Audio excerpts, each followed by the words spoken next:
Bien, chers frères et sœurs dans le Seigneur, que la grâce et la faveur de notre Seigneur Jésus descendent et demeurent sur chacun et sur chacune de vous. Merci pour votre présence, merci pour votre fidélité. La fois passée, nous n'avons pas pu être ensemble pour des raisons évidentes d'indisponibilité.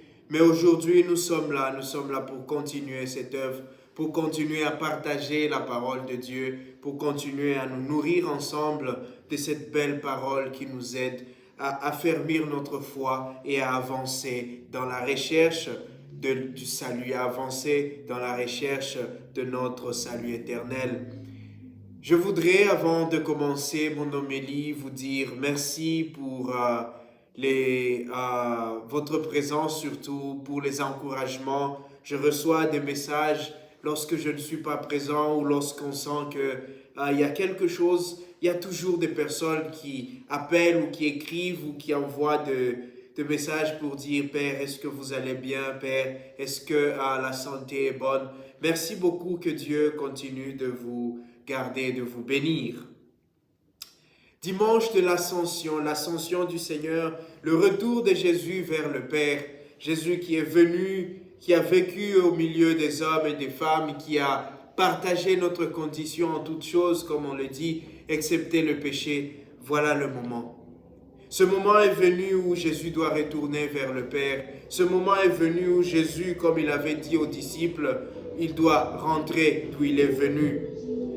Mais pourquoi alors nous parlons d'une grande célébration? Pourquoi nous considérons l'ascension comme une solennité où nous devons être dans la joie, dans la célébration, dans la fête, parce que Jésus est allé au ciel? Normalement, nous savons que lorsque quelqu'un nous quitte, surtout quelqu'un que nous aimons, quelqu'un avec qui nous avons partagé une partie de notre vie, quelqu'un avec qui nous avons eu des moments de joie, des moments de bonheur, lorsque cette personne doit partir, pas seulement dans la mort, mais aussi même pour un voyage qui sera long, un voyage qui va durer, la séparation est toujours un moment de peine. La séparation, c'est toujours un moment douloureux. La séparation, c'est toujours un moment qui laisse des traces d'amertume. Quand une personne aimée doit partir, on sent qu'on a mal. Et on le voit parfois, les enfants, regardez les petits-enfants, le premier jour qu'ils doivent commencer l'école, quand ils doivent être séparés de leurs parents pour la première fois, beaucoup pleurent, beaucoup ne veulent pas, beaucoup veulent que maman, papa reste, que le gardien, celui qui est là, qui reste. Beaucoup ne veulent pas quitter leur grand frère à l'école, tu vas le voir, il est toujours attaché à son frère à l'école. Oui, personne ne veut se séparer des êtres aimés, personne ne veut quitter des personnes ou des gens qu'il aime ou qu'elle aime pour aller quelque part. Et pourtant aujourd'hui nous sommes appelés à être dans la joie parce que Jésus est parti. Comment être dans la joie quand notre maître est parti? Les apôtres pouvaient dire à Jésus, écoute, maintenant tu es ressuscité, maintenant tu es capable tu n'es plus limité par l'espace et le temps. Tu peux apparaître où tu veux, quand tu veux, tu peux te retrouver où tu veux. Tu es resté en chair et en os. Et tu as cette capacité divine, tu as ce pouvoir divin, d'être partout. Mais pourquoi tu veux partir? Maintenant que tu as vaincu la mort, tu as vaincu tout, pourquoi tu veux partir? Et c'est là où l'ascension devient intéressante. C'est là où l'ascension nous révèle un message. Un message que je veux vous partager en 2 points. Je veux partager au fait cette homélie en 2 grands points. Le message central de l'ascension, mais aussi un autre point important qui est le sens de la bénédiction que nous célébrons aussi dans cette ascension. Les 2 premiers grands points que nous révèle l'ascension du Seigneur, c'est qu'une mission a une fin. Il faut savoir partir quand il est temps de partir. Et c'est la première chose que Jésus fait avec ses disciples. Jésus leur rappelle sa mission. Il leur rappelle pourquoi il était là. Il leur rappelle qu'est-ce qu'il est venu faire. Il est venu pour annoncer l'évangile, pour annoncer Dieu, pour dire aux hommes et aux femmes que Dieu le Père vous aime, mon Père vous aime encore, mon Père est votre Père, il vous aime encore. Revenez à Dieu, revenez à lui, convertissez-vous, changez vos cœurs. C'est ça que Jésus est venu faire. Il est venu pour guérir les malades, pour sauver ceux qui étaient perdus. Voilà sa mission. Et pour cette mission, il était prêt à aller jusqu'à la mort. Mais la mort ne l'a pas gardé, puisqu'il est venu pour nous sauver, il est ressuscité. Et puisqu'il est ressuscité, il a vaincu la mort. Maintenant, la parole peut se répandre. Maintenant, la grâce de Dieu peut surabonder, comme dirait Saint Paul. Maintenant, nous sommes libérés et nous pouvons marcher en enfants de Dieu. Nous pouvons marcher en fils et filles de victoire. Et c'est cela la mission de Jésus. Et il dit à ses apôtres, j'ai accompli cette mission. La mission pour laquelle le Père m'a envoyé, je l'ai accomplie. Et puisque ma mission est accomplie, je dois partir. Je dois partir parce que ce que je suis venu faire, je l'ai fait. Et je l'ai fait avec succès. Et Saint Paul nous rappelle que nous sommes dans une course. Et dans cette course, nous devons être sûrs que nous courons pour gagner la couronne qui ne périt pas. Cette couronne qui ne périt pas, c'est cette vie éternelle. Et cette course dans laquelle nous sommes, nous courons avec la foi. Nous courons avec la grâce de l'Esprit Saint. Cet Esprit que Jésus a reçu. Et la première lecture nous rappelle que comme Jésus disait à ses disciples, vous avez été baptisés dans l'eau, mais moi je veux vous baptiser dans l'Esprit, maintenant que je suis là. Donc la première partie, la première joie de notre ascension, pourquoi Jésus part, pourquoi nous devons être contents que Jésus parte, c'est parce que Jésus a accompli sa mission. Jésus a fini, tout est accompli, nous sommes sauvés. Voilà la première joie, nous sommes sauvés, la mission a été accomplie et nous sommes heureux. Que Jésus qui est venu, il a accompli sa mission et il doit partir. Il y a aussi le fait que le départ de Jésus inaugure quelque chose de nouveau pour les apôtres. Parce que Jésus, comme il disait dans les Écritures, les apôtres ou les disciples, ils ne pouvaient pas jeûner. Ils ne pouvaient se priver de rien tant que l'époux était là. C'est-à-dire qu'ils étaient comme ces petits poussins qui ne pouvaient rien faire parce que la maman poule est là. Ils étaient comme ces petits protégés qui étaient vraiment sous protection de Jésus. Et ils s'en foutaient de tout. Les apôtres pouvaient manger ici et là. Les apôtres pouvaient faire des querelles ici et là. Les apôtres pouvaient revendiquer ici et là. Parce qu'à chaque fois, Jésus venait pour prendre leur défense. Mais il est temps que les apôtres grandissent. Il est temps qu'ils deviennent des apôtres. Il est temps qu'ils deviennent des envoyés. Parce que apôtre signifie envoyé. Mais comment est-ce que tu vas être envoyé si celui qui t'envoie va avec toi? Comment tu vas être un messager si le message que tu dois transmettre est avec toi? Celui qui t'envoie transmettre le message est lui-même là. La simple chose, c'est que lui-même, il donne son message puisqu'il est là. Mais puisque les apôtres doivent maintenant prendre en charge cette mission, Jésus a accompli cette mission, il a annoncé l'évangile, il a annoncé l'amour de Dieu, mais cet amour doit maintenant se répandre. Jésus est comme ces cailloux, cette pierre qui est tombée dans l'eau et qui a produit des ondulations. Et nous sommes ces ondulations. Nous venons de ces ondulations qui grandissent, qui se perpétuent, qui se pérennisent. C'est nous. Depuis les apôtres, ces ondulations se sont pérennisées. Cette ondulation-là, c'est cet amour que Jésus a demandé aux apôtres de transmettre. C'est parti de lui, de sa mort et sa résurrection, et puis ça s'est répandu. Et aujourd'hui, nous sommes là pour continuer. Et la deuxième chose, la deuxième joie que nous avons aujourd'hui en fêtant l'ascension du Seigneur, c'est que Jésus nous a passé le relais. Jésus a fait de nous d'autres Jésus, d'autres lui. Il dit, ce que le Père m'a donné, je vous les donne. Le Père m'a envoyé, je vous envoie. Le Père m'a aimé, je vous aime. Tout ce que vous me demandez au nom du Père vous sera donné. Et aujourd'hui dans l'Évangile, il dit, vous ne demanderez même plus à moi, vous demanderez au Père, parce que le Père, vous le connaissez. Et lorsque Philippe dit, montre-nous le Père, Jésus lui rappelle, Philippe qui m'a vu a vu le Père. Donc vous avez le Père avec vous. Vous n'êtes plus, il dira, des serviteurs, vous êtes maintenant des amis. Vous avez en main tout ce que j'ai reçu du Père. Je vous passe le relais. Ce travail que j'ai commencé, continuez-le. Cet amour que j'ai fait grandir en vous, que je fais naître en vous, le Père que je vous ai fait connaître, faites-le connaître aux autres. transformer ce monde. Faites de ce monde un monde de joie, un monde de paix, un monde d'harmonie. Voilà la joie que nous avons, même jusqu'aujourd'hui. Nous avons cette joie d'être des héritiers de cette promesse-là.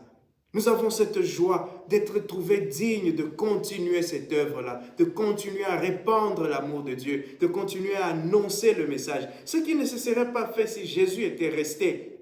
Jésus devait partir pour que les apôtres prennent cela, pour que l'Esprit Saint vienne. Cet esprit qui a animé Jésus, cet esprit qui a conduit Jésus, les apôtres l'ont reçu parce que Jésus est parti. Les apôtres sont devenus responsables, les apôtres ont grandi, les apôtres ont mieux compris les paroles de Jésus lorsque Jésus est parti. Et ça, c'est une formation. Et ça, c'est une joie. Aujourd'hui, nous pouvons nous réclamer chrétiens. Aujourd'hui, nous pouvons bomber nos poitrines que nous sommes héritiers. Parce que Jésus a compris que si je veux que ces personnes comprennent, si je veux que ces personnes grandissent, si je veux que ces personnes deviennent d'autres moi, je dois me retirer. Je dois partir. Je dois aller. Mais ce départ de Jésus a quelque chose de très important. Ce départ de Jésus a quelque chose de très particulier. C'est que Jésus part, mais il reste toujours là. Et comment nous savons qu'il reste là? Il reste là parce qu'il nous a bénis. Voilà l'autre point de cette homélie, la bénédiction.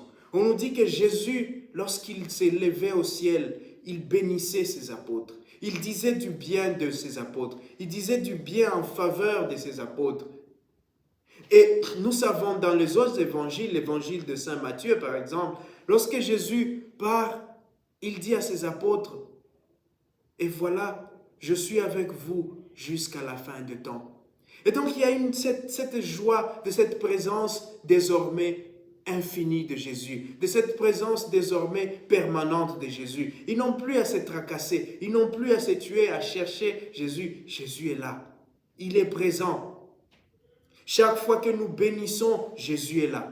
Chaque fois que nous disons une parole bonne à d'autres personnes, Jésus est là. Chaque fois que nous nous rassemblons, et c'est comme ça que la messe, lorsque nous finissons une célébration eucharistique, nous la finissons par la bénédiction. Nous la finissons en disant du bien, en appelant le bien sur chacun.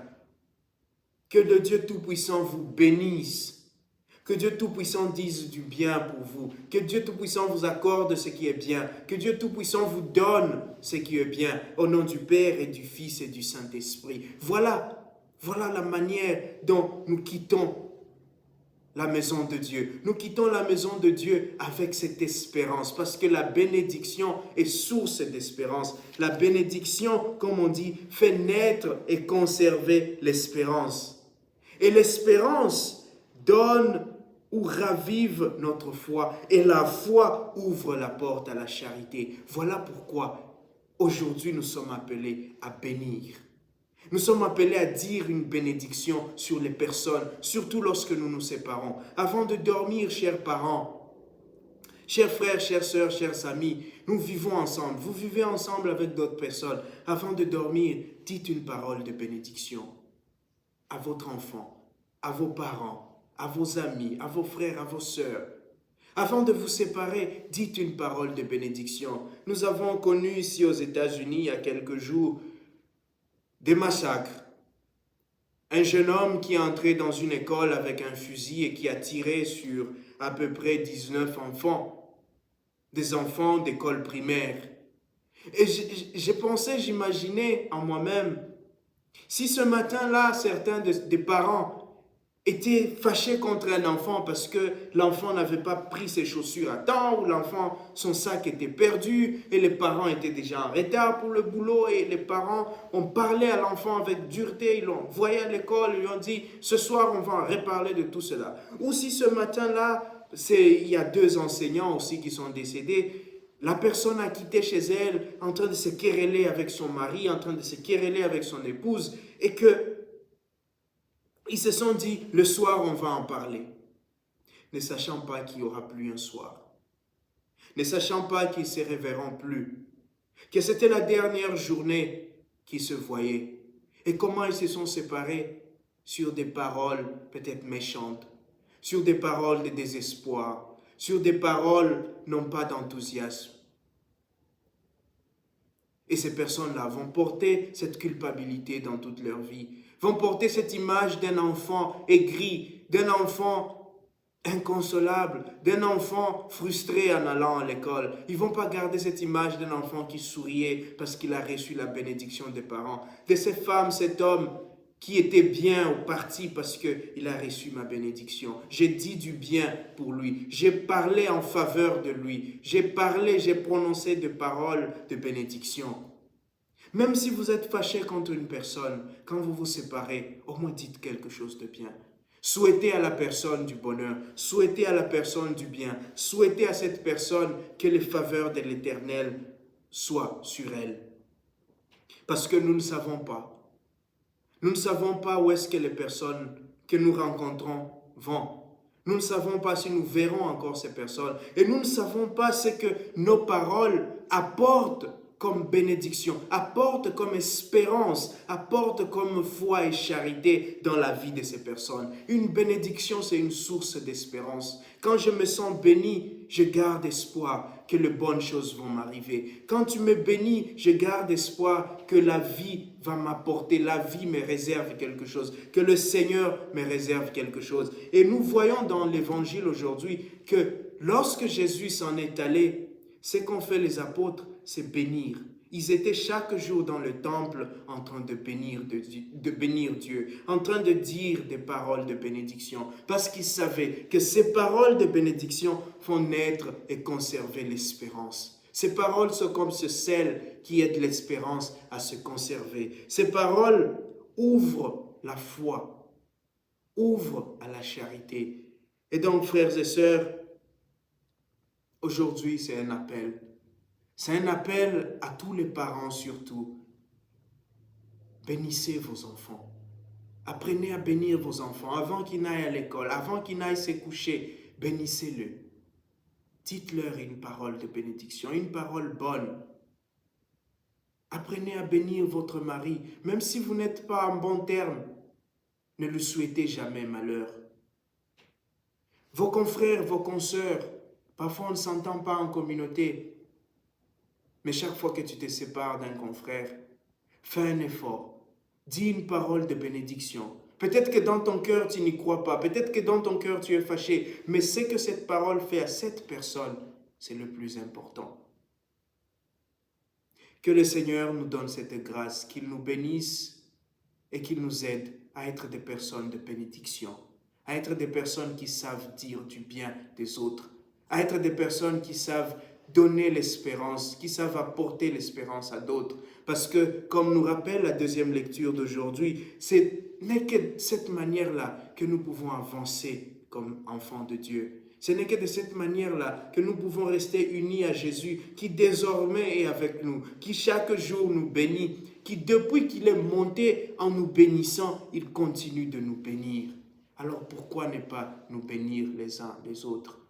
Que le Seigneur vous bénisse et qui vous donne cette grâce aujourd'hui et tous les jours. Amen.